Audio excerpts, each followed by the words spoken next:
La vision de la nouvelle génération des jeunes sur la population et le développement, c'est autour de ce thème que s'ouvre ce 4 avril 2024 au Palais des Congrès le premier dialogue mondial des jeunes. Un événement qui marque les 30 ans de la conférence internationale sur la jeunesse et le développement CIPD. Le ministre du cadre de vie, Abdoulaye Biotchane, représentant du président de la République à l'instar d'autres personnalités, a honoré la conférence de sa présence et a procédé à l'ouverture officielle du dialogue.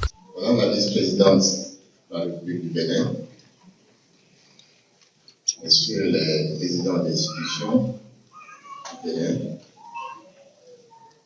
Mesdames, Messieurs les ministres de la République du Bénin, Madame la directrice exécutive de l'UNFPA, Madame, Messieurs les représentants du Royaume des Pays-Bas et du Danemark, co-organisateurs de cette conférence, chers jeunes, venus de plus de 120 pays de la planète, les invités, mesdames et messieurs.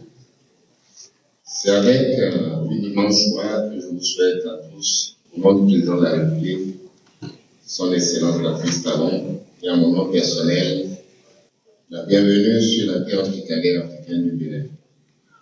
Je veux transmettre spécialement les salutations du président de la République à cette dizaine de jeunes venus du monde entier pour participer à cette conférence. Je me réjouis avec la directrice exécutive que nous avons pu réunir des jeunes participants venus de plus de 130 pays, sélectionnés parmi plus de 15 000 jeunes qui ont souhaité être ici avec nous. Nous n'avions tout simplement pas les moyens, n'est-ce pas, madame? C'est pour ça que nous tenons vraiment à les saluer ici et à leur souhaiter la bienvenue. Mesdames et messieurs, nous sommes réunis ici, c'est vrai, pour célébrer les jeunes du monde entier. Mais nous sommes ici aussi pour célébrer un anniversaire, le 30e anniversaire de la conférence internationale sur la population et le développement, CIPD. En 1994, la CIPD a ouvert la voie pour un engagement nouveau, plus actif et plus impactant des nations en faveur de la population, de la jeunesse et surtout des femmes. Avec la CIPD, nous avons fait tous le choix, en 1994, de mettre l'accent sur l'inclusion sociale, les droits de l'homme et le développement des capacités des jeunes. Même s'il faut se garder de l'illusion que la couche juvénile se renouvelle à chaque génération, elle continue de constituer un groupe particulièrement intéressant pour le potentiel et les aspirations, et détermine bien sûr le futur de nos sociétés et de notre planète. En effet, aujourd'hui, près de la moitié de la population mondiale a moins de 30 ans, et environ une personne sur 6 à travers le monde est âgée de 15 à 24 ans. En Afrique, les chiffres sont plus impressionnants. 24% de la population africaine a entre 15 et 24 ans. Et en 2050, il y aura plus de jeunes en Afrique qu'il y en aura dans tout le reste du monde. L'importance de cette population pour l'avenir de nos nations est donc évidente. Et travailler avec les jeunes, pour les jeunes, est désormais une priorité pour les agendas mondiaux sous les jalons et bien sûr pour nos Bénin. C'est une véritable déterminante de notre avenir. Et de ce fait, je partage entièrement ce commentaire fait par Antonio Guterres, le secrétaire général des Nations Unies, qui affirmait en 2020, dans un monde, je cite bien sûr, dans un monde en ébullition, la jeunesse est notre plus grande source d'espoir. Fin de citation. Chers jeunes venus du monde entier, je veux m'adresser à vous. Votre génération est la plus nombreuse que le monde n'ait jamais connue. Aujourd'hui, les outils à votre disposition pour communiquer et agir sont sans précédent. Mais les défis le sont tout autant. Il s'agit entre autres de la formation, de l'emploi, de la migration, des violences, de la santé sexuelle et reproductive, de l'accroissement des inégalités, du changement climatique ou de l'engagement politique et social. Aujourd'hui, vous êtes en droit de nous demander, à tous ceux qui étaient là en 1994, qu'avez-vous pu faire? Quels sont les progrès depuis 1994? Le programme d'action de la CIPD a considéré l'éducation comme contribuant largement à la maîtrise des taux de fécondité, à la baisse du taux de morbidité et de mortalité, à la promotion des femmes, au perfectionnement des compétences de la population et surtout à la promotion d'une démocratie politique. Pour l'UNFPI, c'est le lieu d'analyser la conférence internationale sur la population et le développement depuis sa création. Il faut noter que la conférence a été créée dans les années 90 et a marqué un tournant pour les droits reproductifs des femmes et des jeunes filles qui ont commencé à voir leur autonomisation renforcée et la lutte contre les inégalités accélérée. Son Excellence, Madame la Vice-Présidente de la République du Bénin, Son Excellence, Monsieur le Ministre d'État, Ministre du Développement et de la Coordination des Nations gouvernementales, Mesdames et Messieurs, les présidents d'institutions, Mesdames et Messieurs, les membres du gouvernement du Bénin, Excellence, Madame la Secrétaire générale adjointe des Nations Unies et directrice exécutive du Fonds des Nations Unies pour la population. Excellence, Mesdames et Messieurs, les ambassadeurs et membres de corps diplomatiques accrédités au Bénin. Mesdames et Messieurs, les représentants de la société civile. Chers frères et sœurs, jeunes leaders et militants engagés. Mesdames et Messieurs, chers invités, je voudrais vous souhaiter la bienvenue dans mon pays, le Bénin, terre d'hospitalité, chargée d'histoire et riche de sa diversité culturelle. Ce jour est historique. C'est un honneur pour moi de prendre la parole au nom de la jeunesse de mon pays et du monde entier. Je m'appelle Francine Gracia Francis. Je suis étudiante à l'université d'Abomey-Calavi, la plus grande université de notre pays. Je suis une jeune activiste pour la cause des jeunes et je viens d'une famille béninoise modeste.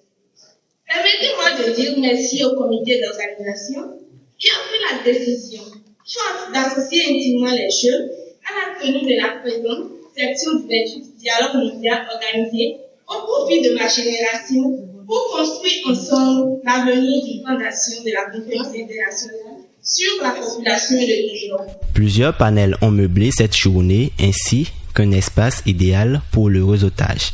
Parmi ces derniers, l'on note transformer l'éducation, transformer les vies, multiplier les opportunités pour les jeunes, un panel qui a fait objet de communication par le ministre du Cadre de vie, Abdoulaye Biotchane.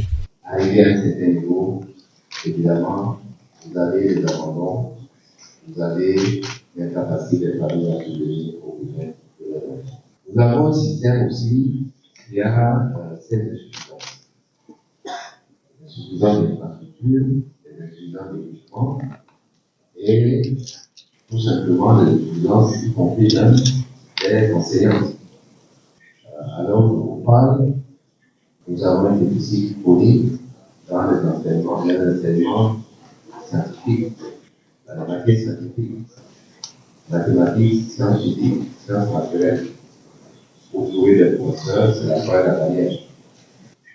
Et bien sûr, il y a un obstacle important, c'est l'adéquation de cette formation-là avec le marché et l'évolution du marché du travail.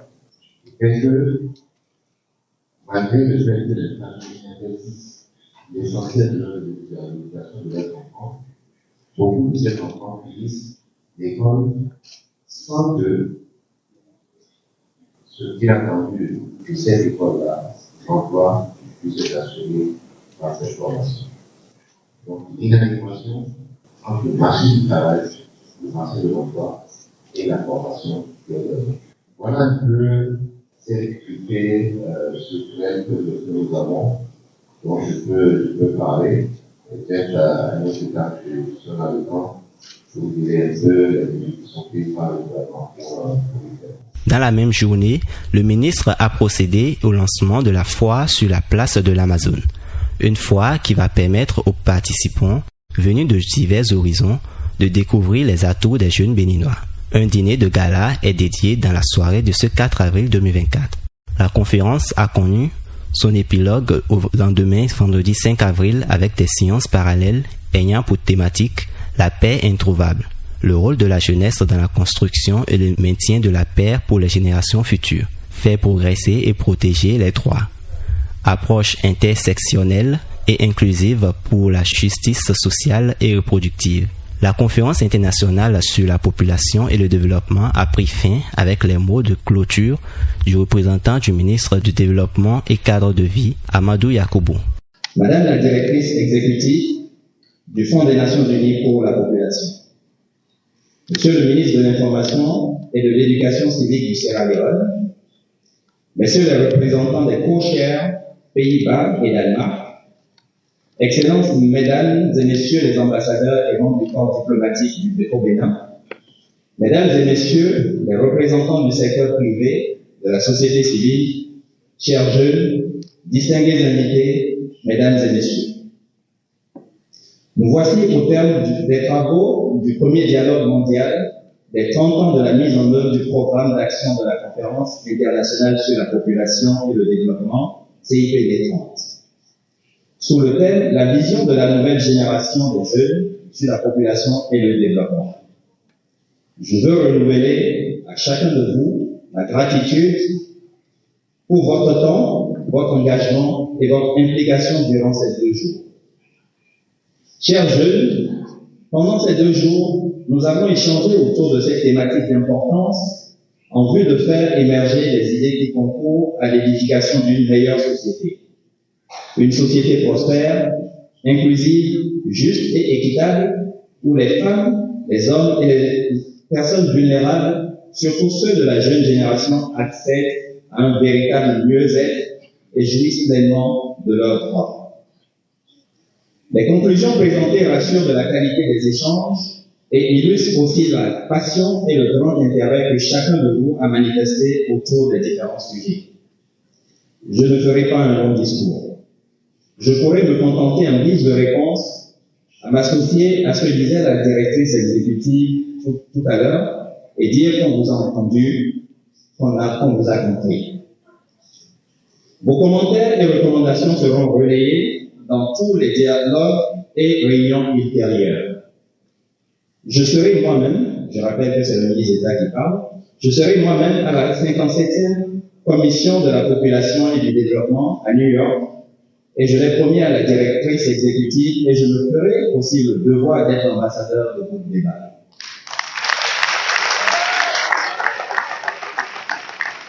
Je vous en fais la promesse.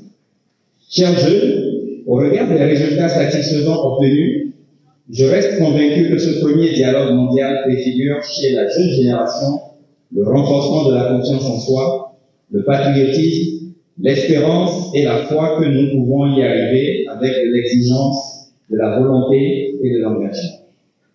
Nous devons envisager souvent ce genre d'échange avec vous.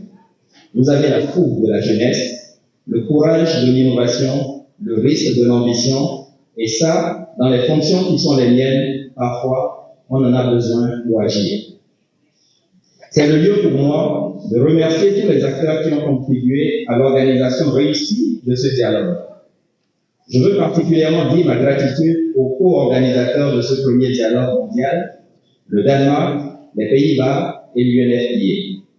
Ça a été un court processus de préparation, mais jalonné de beaucoup de moments agréables et d'expériences acquises. Le Bénin, mon pays, s'honore d'avoir reçu ce premier dialogue.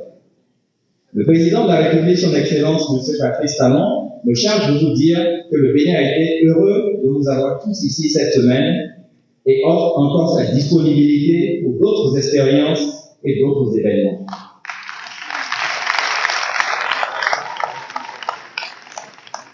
Avant de conclure mon propos, je veux vous inviter, pendant les heures qui nous séparent de votre départ, à trouver un moment pour visiter les attraits touristiques de ce beau pays.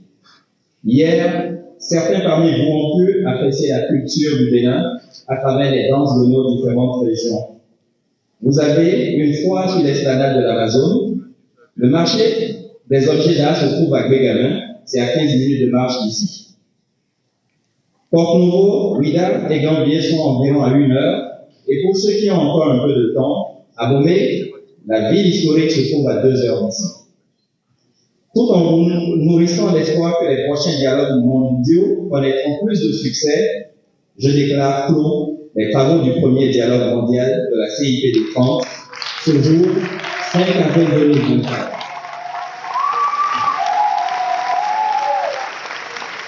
Vive la coopération internationale au service du développement. Vive le Bénin. Je vous remercie.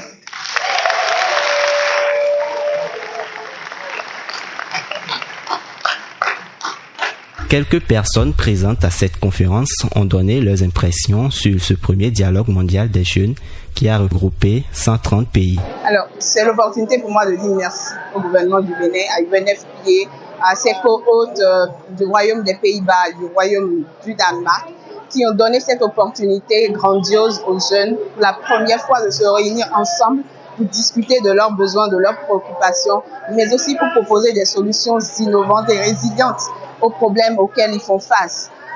Pendant 2 jours, ça a été des échanges formidables.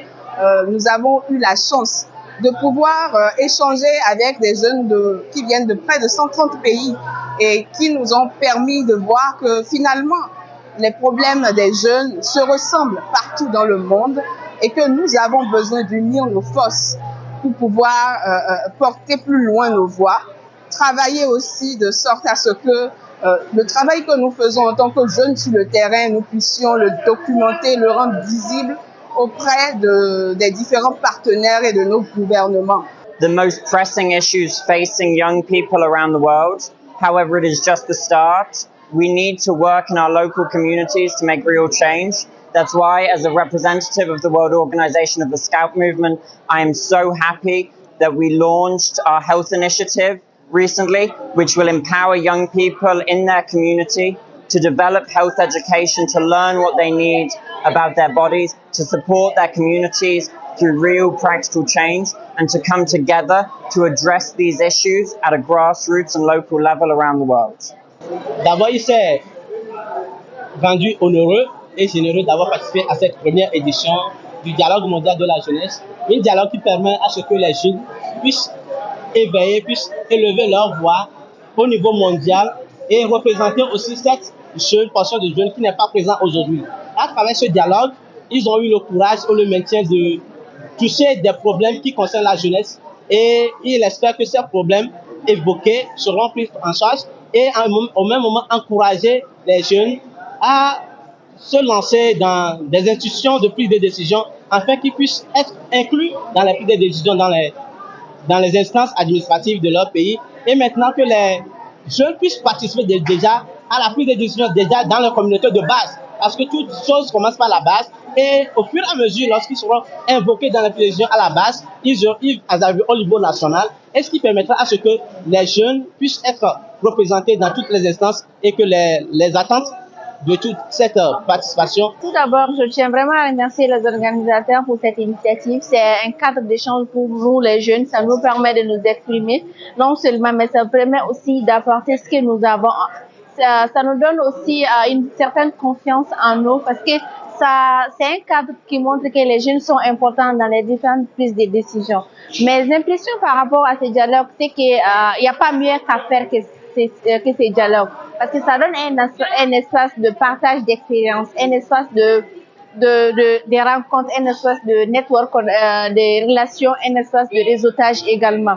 Donc non seulement nous allons partager nos expériences, chaque pays qui est représenté ici porte aussi les drapeaux de sa nation. Également, nous sommes 150 pays ici, plus de 400 jeunes ici avec des expériences différentes, avec des réalités différentes. Chacun d'entre nous va repartir avec les réalités d'autres pays. Et les partages d'expériences qui ont été effectués aussi, chacun va essayer aussi d'exploiter chez lui ce qui n'est pas chez lui en fait. Ce que tu vois chez l'autre, tu peux essayer de l'exploiter chez toi en termes d'initiative. À la sortie de ces assises, nous sortons encore plus fortes. Certes, nous sommes 1,9 milliard de voix, mais nous souhaitons encore être impliqués en termes de prise de décision. Nous ne souhaitons pas que les décisions soient prises sans nous, mais nous voulons être impliqués à tous les niveaux plutôt de prise de décision. Ce dialogue mondial des jeunes offre une plateforme pour le partage des idées, opinions et expériences. Cet espace poussera à promouvoir des transformations sociales, économiques et environnementales positives dans la communauté et ailleurs.